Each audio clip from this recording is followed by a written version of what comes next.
السلام علیکم ویورز، کیسے ہیں آپ سب؟ امید ہے سب خیریت سے ہوں گے۔ تو جیسا کہ آپ جانتے ہیں کہ آپ کی آیت میمن آپ کے لیے لا رہی ہے چینجلنگ سیزن 2، جس کی 5 ایپیسوڈز ہو چکی ہیں۔ جنہوں نے پچھلی ایپیسوڈز نہیں دیکھی ہیں ہمارے چینل پر ضرور دیکھیں، اور نیو ایپیسوڈز کے لیے ہمارا چینل سبسکرائب ضرور کریں اور بیل آئیکن کو پریس کرنا بالکل نہ بھولیں، تاکہ نیو ایپیسوڈز کی لنک آپ کو جلدی مل جائے۔ تو چلیے بنا وقت ضائع کیے آئیے چلتے ہیں ایپیسوڈ نمبر 6 کی طرف۔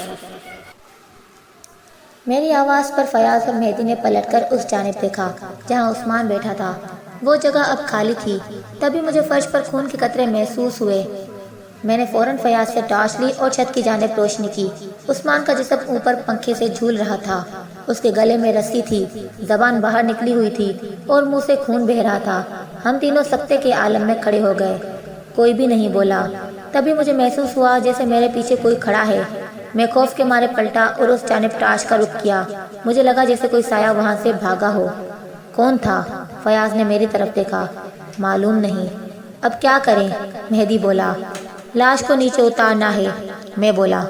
اگلا آدھا گھنٹہ ہمیں عثمان کی لاش اتارنے اور اسے بھی باقی تینوں کے ساتھ رکھ کر خاموش بیٹھ گئے۔ ہم تینوں میں سے کافی دیر کوئی نہیں بولا۔ پھر مہدی نے سوالیہ نگاہوں سے میری جانب دیکھا۔ کیا ہوگا اب؟ یہ جو کچھ بھی ہے اسے جیتنے نہیں دیں گے ہم۔ اب ہم تینوں ہی بچے ہیں، سو تینوں ہی زندہ رہیں گے۔ میں نے اسے تسلی دی۔ نہ مر سکتا ہوں نہ زندہ رہ سکتا ہوں، مہدی نے نیچے دیکھتے ہوئے کہا۔ کیا مطلب؟ میں نے پوچھا۔ اگر زندہ بچ گئے بھی تو ان سب کے گھر والوں کو کیا جواب دیں گے؟ زندہ لے کر آیا تھا میں انہیں، لاشیں کیسے لے جاؤں گا؟ اس کی آواز بھرا گئی۔ میری آنکھیں نم ہونے لگیں۔ میرے پاس اس بات کا جواب نہیں تھا۔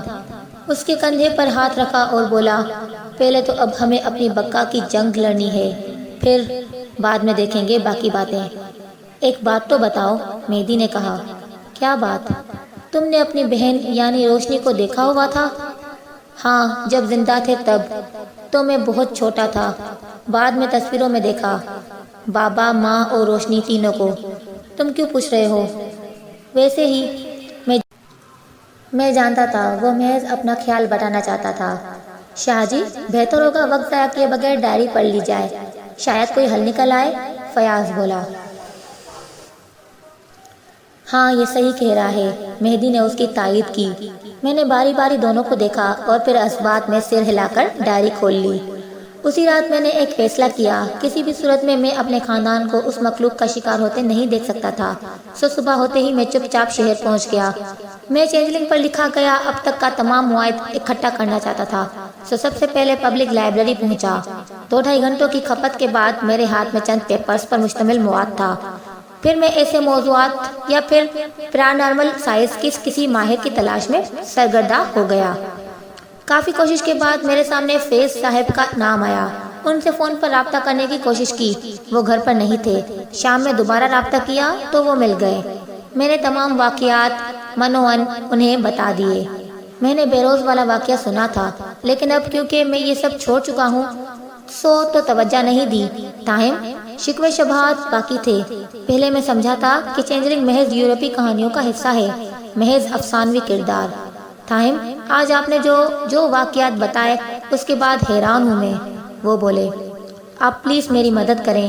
اگر کسی بھی طرح اس مخلوق سے بچاؤ کا کوئی راستہ نکلتا ہے تو بتائیں، چاہے اس میں میری جان ہی کیوں نہ چلی جائے۔ مجھے اپنی فیملی کو ہر حال میں بچانا ہے، میں نے بے چینی سے بولا۔ میں مکمل تفصیل کے لیے آپ کو اپنی طرف آنے کا کہتا، تاہم آپ کے پاس وقت کم ہے۔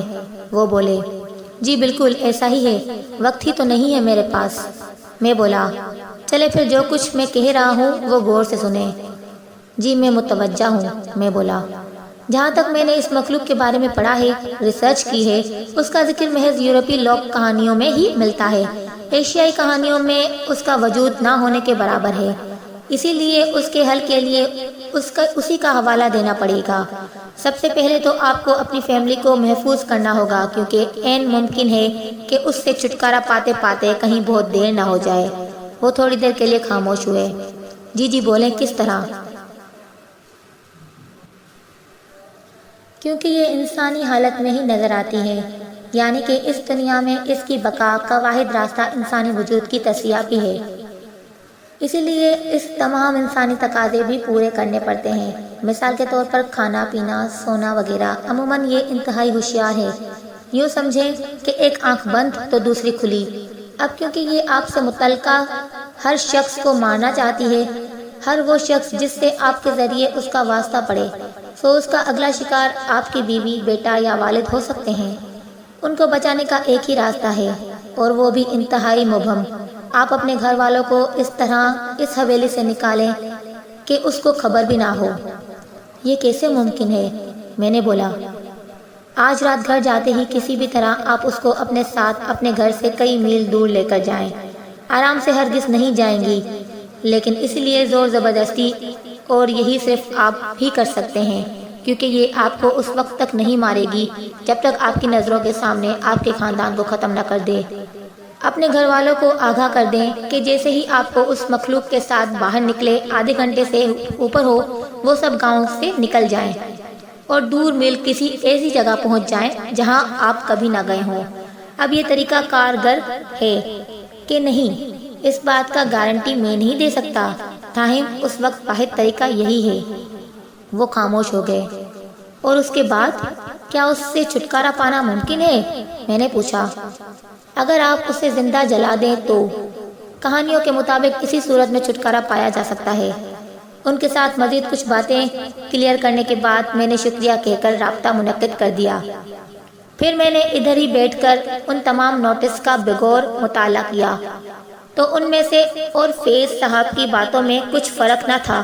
کچھ تسلی کر کے میں واپس گاؤں کی طرف روانہ ہوا۔ تبھی گھر سے کال آئی۔ وہ فاطمہ تھی۔ میرا دل دھڑکا۔ میں نے فوراً فون اٹھایا۔ ہیلو عالیان، کہاں ہیں آپ؟ جلدی گھر آئیں، خدا کے لیے۔ اس کی آواز انتہائی دھیمی اور سہمی سی تھی۔ کیا ہوا فاطمہ، تم ڈری ہوئی کیوں ہو؟ میں نے گاڑی کی رفتار بڑھا دی۔ وہ روشنی مجھے مارنا چاہتی ہے۔ اب وہ رو رہی تھی۔ اس وقت تم کہاں ہو؟ اور روشنی، وہ کہاں ہے؟ میں نے رفتار مزید بڑھائی۔ میں کمرے میں ہوں اور وہ باہر۔ کمرہ بند ہے اندر سے۔ وہ انتہائی ڈری ہوئی تھی۔ اور شایان اور ابا جی؟ ابا جی اسے باہر لے کر گئے تھے گھمانے۔ میں گھر پہنچنے تک اس سے رابطے میں رہنا چاہتا تھا۔ روشنی کیا کر رہی ہو؟ اس نے ہاتھ میں بیلچہ اٹھا کر رکھا تھا۔ ابھی سامنے کھڑکی سے مجھے دیکھ رہی ہے اور مسکرا رہی ہے۔ یہ ہوا کیسے؟ معلوم نہیں، بس میں باہر بیٹھی تھی تو اس نے مجھ پر حملہ کر دیا، مطلب گلا دبانا چاہنا۔ میں اپنے کمرے کی طرف بھاگی۔ فاطمہ سے بولا نہیں جا رہا تھا۔ گاڑی جتنی تیز چل سکتی تھی اتنا چلا رہا تھا۔ عالیان، وہ دروازہ توڑ رہی ہے۔ عالیان، دروازہ۔ اور پھر ایسے لگا جیسے موبائل فاطمہ کے ہاتھ سے چھٹ گیا۔ کال ابھی ختم نہیں ہوئی تھی۔ ہیلو بابا، کہاں ہیں آپ؟ تبھی اس کی آواز آئی، مگر فریب، کمینگی سب تھا اس آواز میں۔ روشنی بیٹا، میری بات ابھی مکمل نہیں ہوئی تھی کہ اس نے کہکے لگانے شروع کر دیے انتہائی خوفناک آواز میں۔ بابا، مما کو بچانے نہیں آئیں گے آپ؟ وہ پھر بولی، تم اسے چھوڑ دو، جو بھی چاہتے ہو میں کروں گا، تم میری جان لے لو۔ وہ ایک بار پھر ہنسی۔ بابا، میں تو سب کی جان لے سکتی ہوں نا، تو پھر چھوڑوں کیوں؟ بس آپ جلدی مما کو چھڑانے آ جائیں، ورنہ میں نا مما کی گردن پر بیلچہ رکھ کر اس پر دباؤں گی، پھر مما کی گردن۔ اور ہاں، آپ کہتے تھے نا کہ مما کی آنکھیں پیاری ہیں، تو میں وہ آنکھیں لے لوں بابا؟ فاطمہ کی چلانے کی آواز آنے لگی۔ خدا کے لیے، میری آواز بیٹھ گئی۔ مجھ سے کچھ بولا نہیں جا رہا تھا۔ ادھر سے کال کٹ دی۔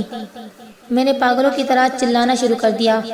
گاڑی ڈرائیو کرتا جاتا اور روتا جاتا، دل ہی دل میں گڑ گڑا کر خدا سے فاطمہ کی سلامتی کی دعائیں کر رہا تھا، لیکن اب بہت دیر ہو چکی تھی۔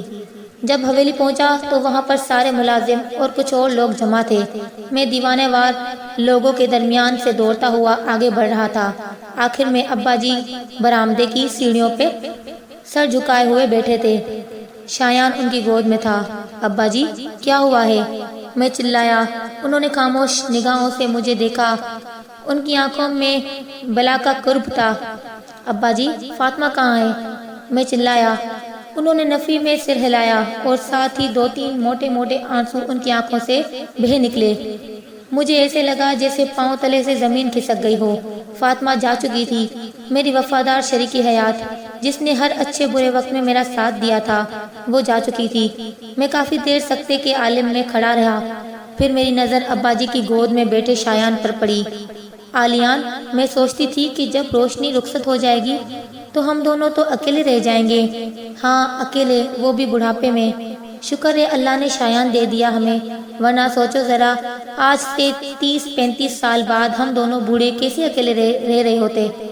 ایک آواز میرے کانوں میں پڑی اور پھر وہ ہنسی، کھل کھلا کر ہنسی۔ روشنی کو کمرے میں بند کر کے دروازے کے آگے کئی رکاوٹیں کھڑی کر دی، لیکن میں جانتا تھا کہ وہ رکاوٹیں اس کے لیے کچھ نہ تھیں۔ وہ خود ہی ابھی خاموش تھی، مطمئن تھی، ایک جان لے چکی تھی، ایک نہیں کئی جانیں۔ اور پھر میں کہ آخری بار کفن میں لپٹی فاطمہ کو دیکھا۔ میں نے بہت دیر کر دی تھی۔ تم تو کہتی تھی ہم ایک ساتھ بوڑھے ہوں گے، اب کیا ہوا، جوانی میں ہی چلی گئی؟ فاطمہ سے یہ میرا آخری شکوہ تھا، اور اس سے بھی بڑا شکوہ مجھے خود سے رہا ہمیشہ۔ فاطمہ کو گزرے 3 دن ہو چکے تھے، مہمان بھی اب آہستہ آہستہ کم ہونے لگے۔ روشنی کو کمرے سے باہر نکال تو دیا تھا، مگر سب ہی اس کی طرف سے محتاط تھے۔ اس شام ابا جی میرے پاس آ کر بیٹھ گئے، کافی دیر چپ چاپ مجھے دیکھتے ہی رہے، اور پھر گویا ہوئے۔ بیٹا، تم نے پوچھا نہیں کہ بہو کو کیا ہوا تھا؟ شاید وہ سمجھ چکے تھے کہ میں جانتا تھا۔ میں جانتا ہوں ابا جی، میں آہستگی سے بولا۔ تو پھر یہ بھی جانتے ہوگے کہ یہ کیوں ہوا ہے؟ کیا روشنی پاگل ہو چکی ہے یا پھر کوئی اور؟ انہوں نے جان بوجھ کر اپنی بات ادھوری چھوڑ دی۔ میں تھوڑی دیر چپ چاپ انہیں دیکھتا رہا، پھر اچانک میں ایک لمحے کو فاطمہ کے غم سے باہر آیا۔ ابا جی اور شایان ابھی زندہ تھے، اب انہیں ہر حال میں بچانا تھا۔ کیا ہوا بیٹا، چپ کیوں ہو؟ ابا جی نرمی سے بولے۔ پھر الف سے یہ تک ایک ایک بات میں نے انہیں بتا دی۔ وہ چپ چاپ ساری بات سنتے رہے اور پھر گویا ہوئے۔ اتنا سب کچھ ہو گیا اور تو نے مجھے خبر تک نہ کی؟ ان کا شکوہ بجا تھا۔ میں آپ کو پریشان نہیں دینا چاہتا تھا۔ اب آگے کیا کرنا ہے، کس کی باری ہے؟ انہوں نے میری بات نظر انداز کرتے ہوئے کہا۔ ابا جی، فاطمہ جا چکی ہے، روشنی بھی۔ یہ ہماری روشنی نہیں ہے، اب میرے پاس صرف آپ اور شایان بچے ہیں۔ جو حل فیض صاحب نے بتایا تھا، اب اس کے علاوہ کوئی چارہ نہیں ہے۔ تو ٹھیک ہے، پھر تم شایان کو لے کر چلے جاؤ اور میں روشنی کو کہیں لے جاتا ہوں۔ وہ حتمی لہجے میں بولا۔